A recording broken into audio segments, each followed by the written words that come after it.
I'm Daisy. And I'm Terri. And this is the Monday Mindset Podcast, where we share things of interest to us and hopefully to you.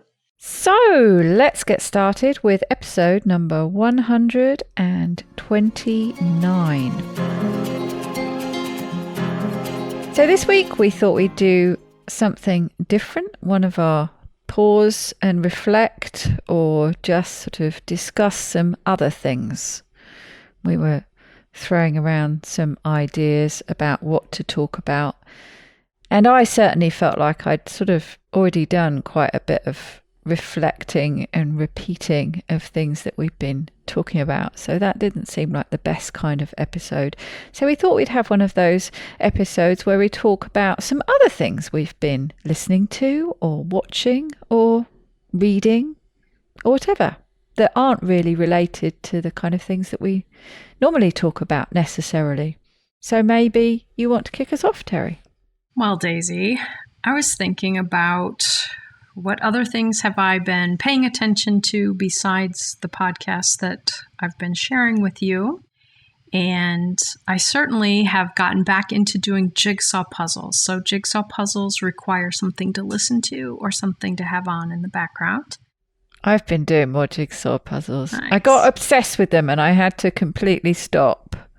But I've started doing them a bit more again too. I do get obsessed about them. So I've listened to a few books. I think I spent last Saturday and listened to an entire book while doing many jigsaw puzzles. The past few months I have been listening to some more novels, but recently I've listened to a few that just keep me on my toes about some of the things you and I talk about and some of the things I talk about at work at the fasting method. And one is a book called The 6 Habits of Growth by Brendon Burchard. This was a fabulous book. And I feel like I'm going to have to do a lot more jigsaw puzzles because I'm going to have to listen to it again. Actually, I should probably not do the puzzles and take notes because there's so many useful things in this book.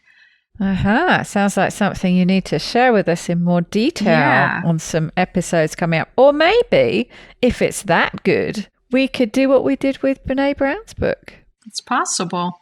It's well written and really practical.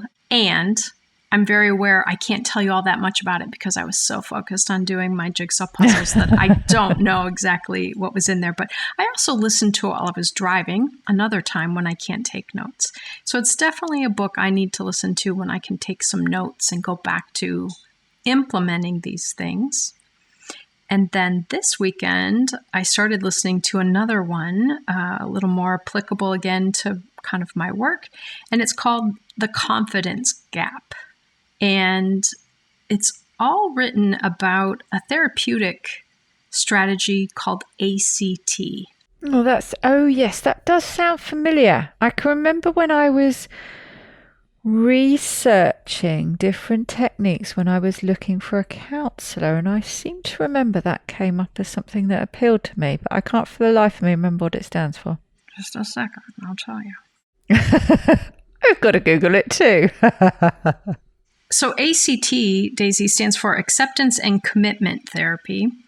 And it's really just kind of taking a new look at a lot of things. But the part of this book that's kind of challenging me is that he talks a lot about the fact that positive thinking is a bunch of hooey and self-affirmations are a bunch of hooey. And it's like, oh man, you're just cutting at my heart.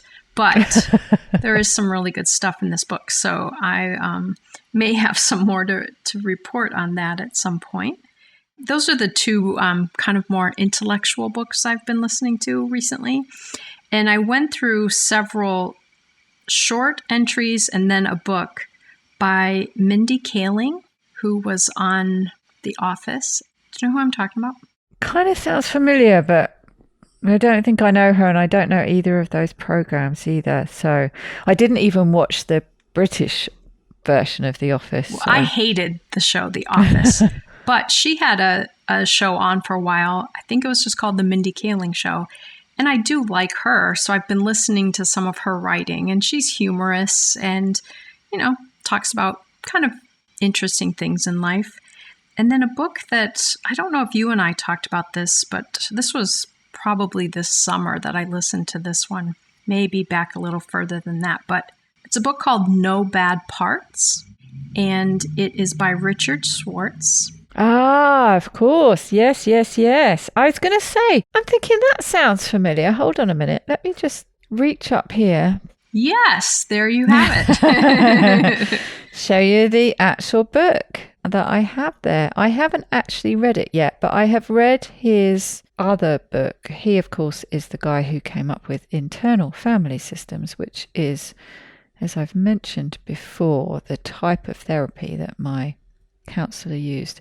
And very good book called You Are the One You've Been Waiting For. And I can remember getting an awful lot out of that. But yes, I do have No Bad Parts, but I haven't actually read it yet. I have a feeling it probably repeats a lot of the information in different ways. So it's a book about healing trauma. The subtitle is Healing Trauma and Restoring Wholeness with the Internal Family Systems. So it's really kind of looking at our different sub-parts of our personality and recognizing there might be one part that's acting out, interfering for us, and how to kind of get that part to cooperate differently and stuff. So it's a really great book. So some work kind of related books and then some just for fun kind of books. Those are the things that I say reading, but technically listening to. Does he read it himself with that one, or does it have a narrator? No. Right. Yeah, I remember I like the title of that book because it's actually one of the key concepts that I took away from this therapy structure. I dug into it a lot. Jay Earley, I think he's called, writes a lot of books about internal family systems and how you can kind of practice it on yourself, really. Mm-hmm. So I really got into it and did a lot of reading around it. But one of the things, the biggest thing really that I took away from it was that there are no bad parts, that all these parts of you are acting from a place of protection. And once you actually get your head around that and really accept that, you start looking at the way you've looked at, you would label it problematic behaviors that you have.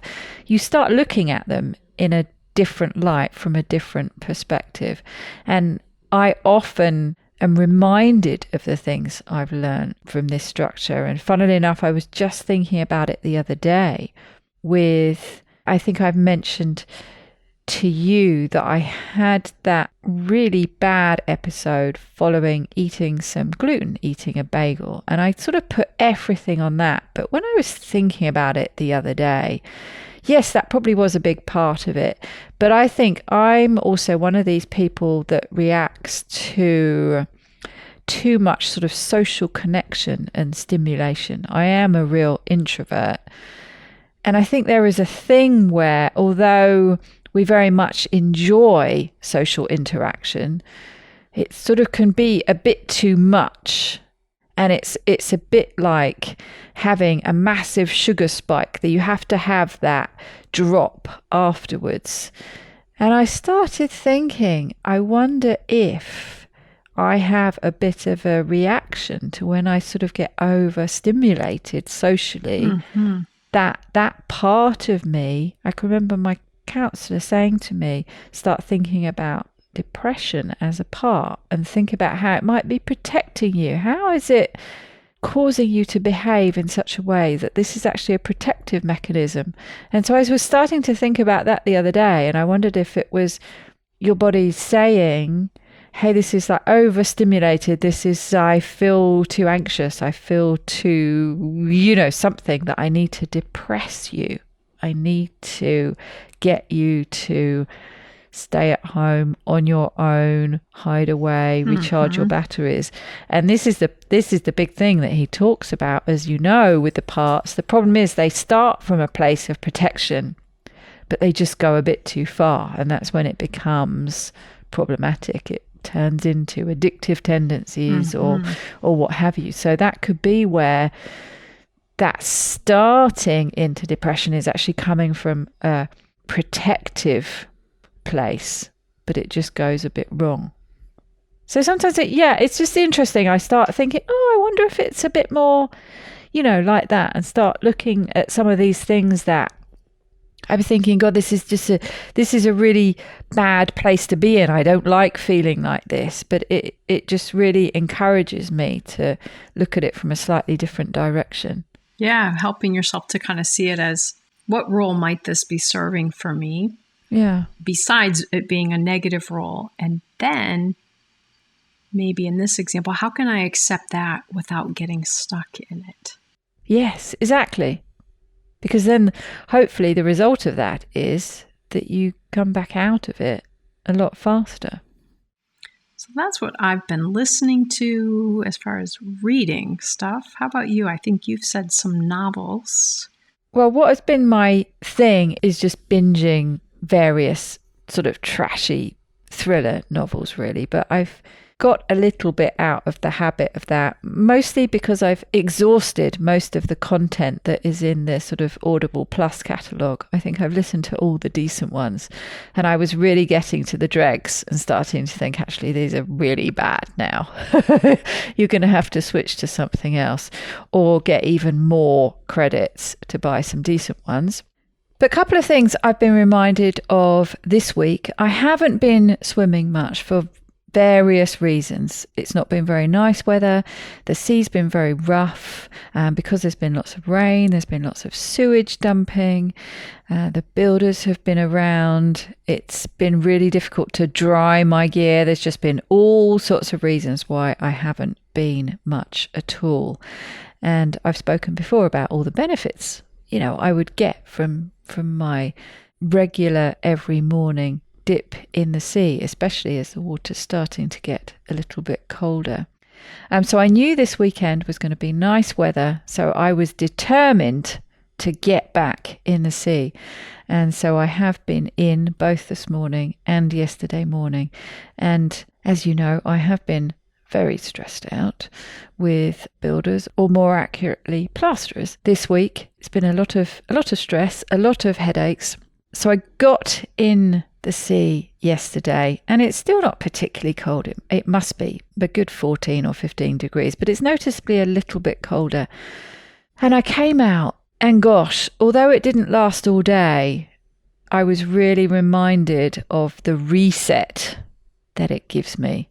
Just everything that I've spoken about before, the whole experience, the exercise getting down there, the being under the big sky, the being in the big sea, being a little bit cold, being stimulated, sitting afterwards, enjoying a cup of coffee and, an audiobook, whatever. And so just really reminded that I need to really try and carve out that time, even though it's difficult. Not necessarily, it's not going to be possible every day, but really try and take advantage of, particularly the weekends, when usually there aren't builders around. And the other thing, amusingly, that I was reminded of, do you remember the episode, the standing on one leg episode? I do. The importance of being able to do that and the importance of balance. But I was kind of laughing to myself about that because I was doing a lot of standing on one leg, just getting changed. Everything was very wet, didn't have a nice, in the summer everything dries out and you have a nice dry area to stand on and get changed afterwards. But now it's next to impossible to find that. So, I'm trying to get changed. It's a little bit cold and I don't want to put my foot down because I'm going to get my sock wet and all the rest of it. So I was doing a lot of standing on one leg and not falling over. Nice. So I was reminded of that episode. But generally, over the last few weeks, I've just felt necessary, I guess, or just interested in anyway. It's just broadening my non-fiction knowledge a bit more. I think I've mentioned before that I haven't really watched the news for years now. I just decided, a bit like Brene Brown, really, that it was just too much stress. I think she talks about it, doesn't she? And it's just this sort of constant, there's always something awful going on somewhere, and it's just too much. But I always feel a little bit guilty. I feel a bit obligated that I should know a bit more about what's going on. So I haven't got back into watching the news. I've watched a little bit here and there, but I have noticed, and maybe it's always been like this, but when I have tuned into this sort of more mainstream media, it does seem to be getting more and more sort of skewed and curated. Maybe I've noticed this, like, for example, I've noticed with the articles that come out from The Guardian, which I've always really liked and still enjoy some of those. But it's very skewed towards a vegan agenda, for example. They're almost always either directly saying or definitely implying that, we should be not eating meat or eating far less meat, and meat is what's killing the planet and all these things.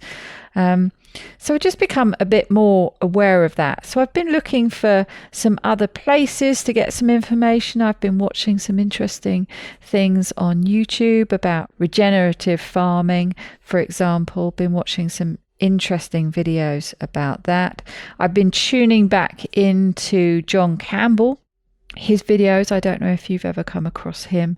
He was making daily videos when, before actually the COVID pandemic started. He used to do videos every day talking about the stats and different information that was coming out. And I'd stopped watching those, but have got back into watching him again a bit more. He's been coming out with some interesting videos, asking some interesting and challenging questions, and some things that really should be being discussed on mainstream media and on the news and things, and that aren't, things that are being debated in Parliament and all sorts of things like that. So I've just been trying to sort of broaden my knowledge, current affairs and news wise, but not necessarily in the normal places, and trying to get as balanced a view as I can by, looking at different sides. So I've been doing that. I recently listened to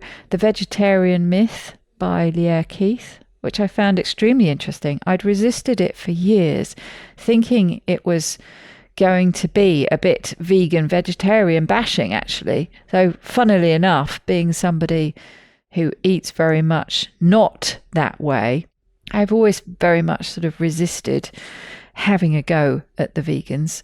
But so I'd resisted it for a long time, but I noticed that it was about to expire on the free Audible Plus catalogue. So I thought, I'm going to listen to that.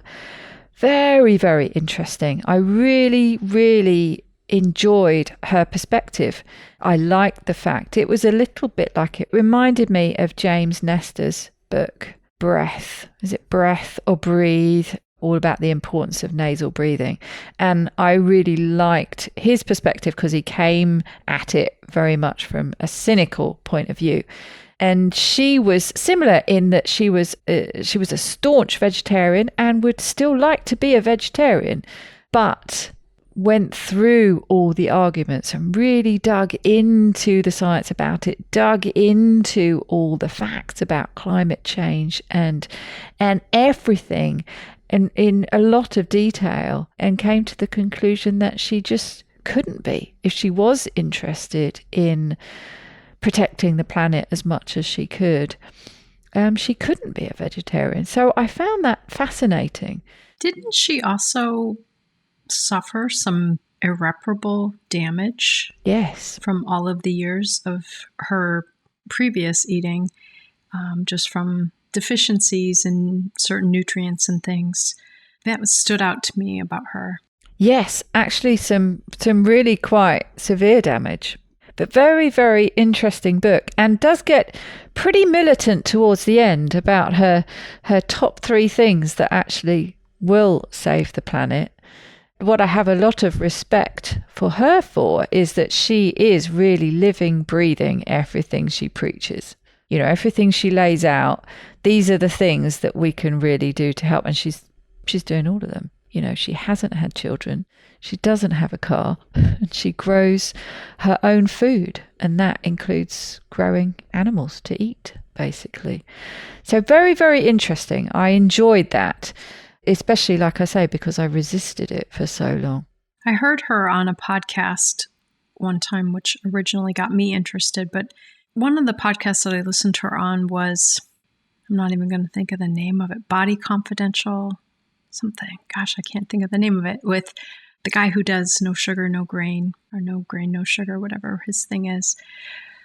Oh, lots of issues with that podcast. But in this episode, they talked about a time when she got up, and I don't remember if she was a speaker or if she won an award. But when she got to the mic, someone jumped out of the crowd and sprayed her with pepper, ground. Wow. Gosh, I didn't know you were going to be talking about her, so I don't have my story straight in my head. But basically, if someone puts a pie in someone's face that's all whipped cream or something, it was kind of like that, but it was all, I don't know if it was pepper or something like that. So that was in her face, and it was a really bad reaction. But just the violence of, Gosh, how adamantly opposed to her people are because she turned sides. She went from being a very staunch vegan supporter to now being the opposite, and people have not been kind. Honestly, though, it's really hard. I mean, clearly I'm biased. I do eat meat. I've got no intention of stopping eating meat. But it's really difficult to argue with anything she says. She goes through everything in great detail. And like I say, but very much from a position, I would rather be a vegetarian. If I could stay being a vegetarian and be healthy and practice all these things I preach about protecting the environment, I would do it. So even now, she would still rather be doing that, but she can't justify it. Yeah. Which to me is also powerful. Certain medical people that I follow went through standard medical training and now can't prescribe and treat people that way because they see the limits, they see the shortcomings of it, and have had to look at medicine in different ways. And I always have more found respect for them because they had to betray their background to advance their knowledge and advance their approach. So I should go back to that book. I do have it, and I should go back to that. It's interesting. It really makes me wonder whether that person that put the horrible pie in her face had actually read the book. I'm guessing no, because I don't think it matters. I mean, because every argument that you could put forward, she just destroyed. It reminded me of Nina Teicholz's book, The Big Fat Surprise. Every argument is just torn apart piece by piece by piece in great detail. It had that same vibe to it. Very impressive research. Glad you reminded me of that. I need to go back to listening to her some more. Good reminder. And then the other things, when my sister was here a few weeks back, she put me on to some new podcasts that she'd been listening to, and a local friend recommended some as well. And I know you're a fan of true crime podcasts, so I have a few that I will just rattle off. I won't go into great detail, but I really enjoyed all of them. And I think if you're a fan of true crime, if you're a fan of that sort of investigative journalism type podcast, these are all sort of 6-8 episodes. So they dig in quite a lot of depth, and all of them very, very good. From The Telegraph, and my local friend and I were joking about this because it's always been, although a decent newspaper, quite right-wing, so it's always something that we've resisted, but they put out some very good podcasts and actually have been writing some good articles too. But the first one is called Call Bethel, and that is all about sexual abuse in the Jehovah's Witnesses organisation. Another one that there are 2 seasons of is called Bed of Lies. Season number 1 was all about the spy cops in the UK, as they were known. These were undercover police that went into various sort of activist communities. The abuse really that went on, it was mostly male officers, and they lied their way into relationships and even married and had children with these women, and it's all starting to go through the courts now. It's all coming out. Very interesting, especially if you're a Brit. I'm sure you will remember hearing about it, but very, very interesting. And the second season was digging into how infected blood and plasma caused devastation in the haemophiliac community. And so there's all sorts of big pharma corruption and conspiracies to get dug into there. Again, very, very interesting. Learned a lot by listening to that. All things that I kind of had skirted around, hearing about and was aware of, in the 80s and 90s. When we all got terrified by AIDS and hearing about the devastation that was wreaked in the haemophiliac community. So it was really interesting to revisit that and actually really learn some solid information about it. From The Guardian, I mentioned earlier, a podcast called Can I Tell You a Secret, which is all about cyber stalking. And it was talking about one guy in particular who'd been doing all the cyber stalking and went on to actually a criminal case against him. And then on Audible, Man in a Bag, the very interesting very, very interesting story about I want to say word for MI. I think it was MI6. He was a spy, basically, called Gareth Williams, who was discovered dead in a duffel bag in his bath in his apartment. And there were all sorts of conspiracy theories flying around about how he ended up dead in a duffel bag. Was it the Russians? Did he do it to himself? Was it some kind of sex game gone wrong? So yes, very interesting. Again, I enjoyed. What else? Finding Q, that was on Audible. My journey into QAnon. So it was digging into that. It was a Brit where it spent most of his time in America, but basically he was trying to find Q. And obviously in the process talked all about QAnon and all the things going on.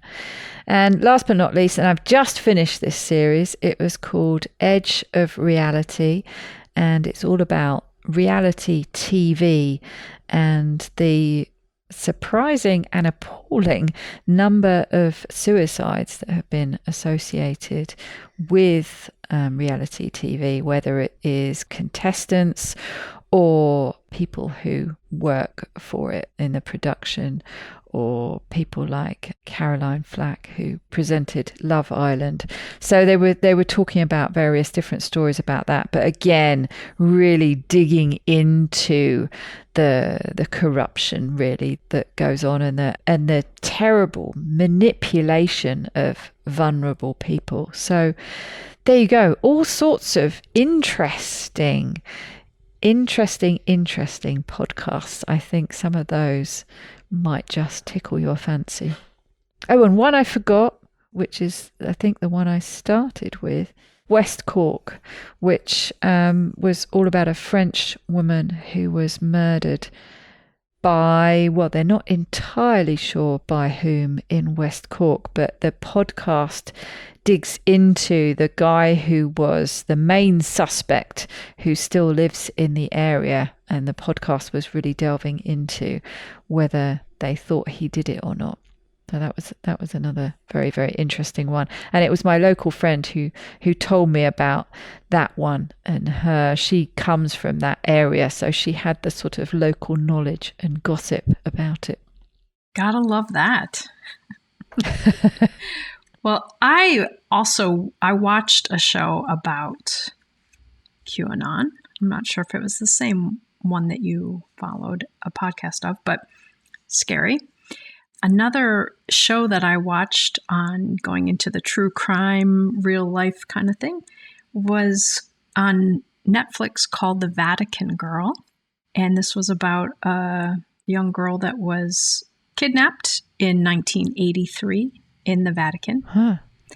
And I think the most interesting thing to me about it, one, they're interviewing her family now, like her siblings now, in their 60s and whatnot. But the idea that there was so much corruption going on. And if you follow the story, and some of it was complicated for me to follow, but the idea that at one point when she was missing, the Pope made an announcement that had some very odd things in it.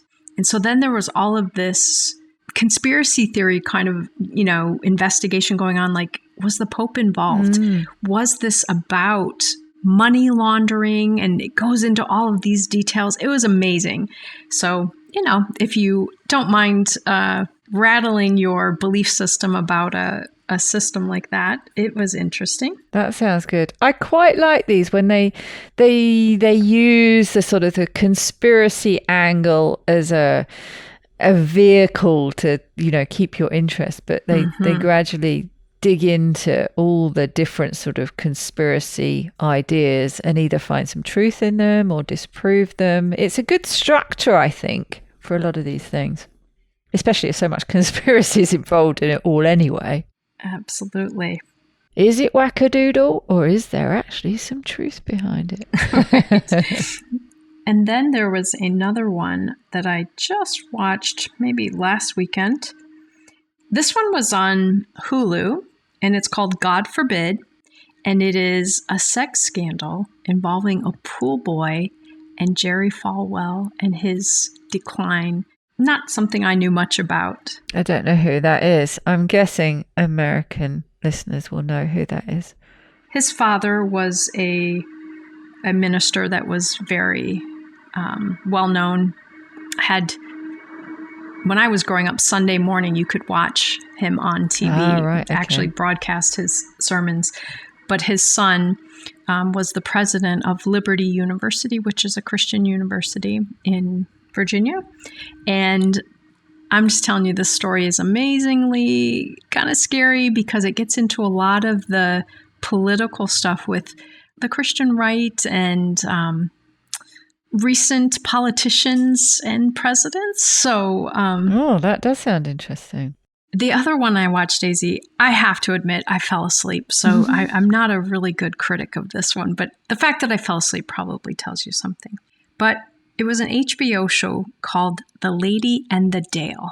And it is a documentary miniseries, but I wish I could think of the way to describe how they did it, because I've never seen something done this way before. So they had like photos of the people involved, and they had almost like animated bodies with the photo as the face moving. That sounds so weird. It wasn't like having actual footage of the people doing these things, back in 1972 or whatever. But they had, again, the image transposed over an animated body. So anyway, it was about someone named Elizabeth Carmichael who launched the 20th Century Motor Car Corporation and created a car called the Dale. And it was just about all of this deceit and covering up. And in the end, the main character, the person this is about, was actually transgender. And so then there was a lot of controversy of, was she being attacked for her behaviors because of being transgender? But it was a lot of stealing from people, moving around, getting away with taking people's money and leaving and not following through on what she said. And it was interesting. Obviously not interesting enough that I could stay awake. But I think the way it was put together, I wonder if this is going to be a new technology that will be used for documentaries, because if it is, I'm going to have a hard time with them. But it was pretty interesting. I was going to say, it doesn't sound like the best vehicle for it. Yeah, it was very strange, very strange. But it had come highly recommended for someone, so I thought, okay, I'll watch it. And then it was just like, oh my gosh, I cannot even follow this. So that is my foray into. Oh, I also watched a one called Killer Sally, and this was about a killer called Sally. It was, and mostly it's interviewing her after the fact. But she killed her husband, and he was a bodybuilder. She was a bodybuilder, and she claims that he was being abusive and has a lot of evidence of this. But the prosecution claimed that she was the one that was abusive and obsessive about him. And so just one of those true life stories that just makes you sad kind of watching. Their kids were involved and, watching them being taken away. It was actually their stepdad, but their stepdad being killed in front of them, and then them having to go into foster care, and the mom going to prison. And it was a little bit heartbreaking just to watch how this unfolds. And it's in a small town not too far from where I live now. So, oh, really? In Oceanside, California. Yeah. So if you're at all interested in the bodybuilder scene and some of the issues with that culture, this was kind of an interesting documentary as well. Did she kill him like with bodybuilder equipment or something? No, a very large rifle. Oh, crikey. Mm-hmm. Yep. So I think that kind of exhausts the things that I've been spending my time outside of work and, just kind of socializing and things. These have been my ways of diverting my time. Yes, I don't know about you, but I find the amount of potential stuff there is to watch on TV overwhelming these days. There is just so much out there. There are so many series that I've started and I've watched like season 1 and I've sort of delayed watching season 2, and we're now on season 3 or 4 or something. It's like, oh my goodness, there's so much to catch up on all this. I feel a bit overwhelmed with the amount of TV there kind of is to get through, because I don't watch very much anymore. I used to watch an awful lot more, and more actually. I get through a lot of audio stuff because I'm doing it while I'm doing something else. So it's on all the time that I'm not doing something like editing, which is obviously a lot of the time. But it's amazing how much you can listen to by switching it on every time you do the washing up, when you're making your breakfast, when you're boiling the kettle for a cup of coffee, when you're walking the dogs. It's amazing how quickly you can rack up a lot of audio stuff. Where, of course, when you're watching TV, yes, you might be doing something at the same time, but it's like reading a book, isn't it? It's the kind of thing that you've got to put more focus on doing. Whereas that's the thing I like with listening to things. I can be doing them while I'm doing something else, which is how I seem to rack up a huge amount of hours audio-wise. Yeah, I was pretty impressed that I listened to an entire book in one day. Yeah. I can't even think of the time I've last read an entire book in one day, but I listened to the whole thing. I had so many jigsaw puzzles done during that time. That's the thing I really like about audiobooks, because there are quite a few books that I've listened to that I wanted to read, that I might even have the book, and I just never get around to reading the physical book because of that sort of focus that's needed, let alone the fact that my eyes don't work properly. But if you listen to it, you get it done, and it's listened to like you did in a day or a few days. And yes, it's amazing how many books you can get through. That's right. So there you go, a bit of an insight into our minds and what we're interested in listening to and watching and reading. And next week we'll be back with our usual lineup, and it will be Daisy's turn. It will. So I'll be ready. Okay, so until then, I hope you have a very wonderful week. You too, Daisy. Take good care, everybody.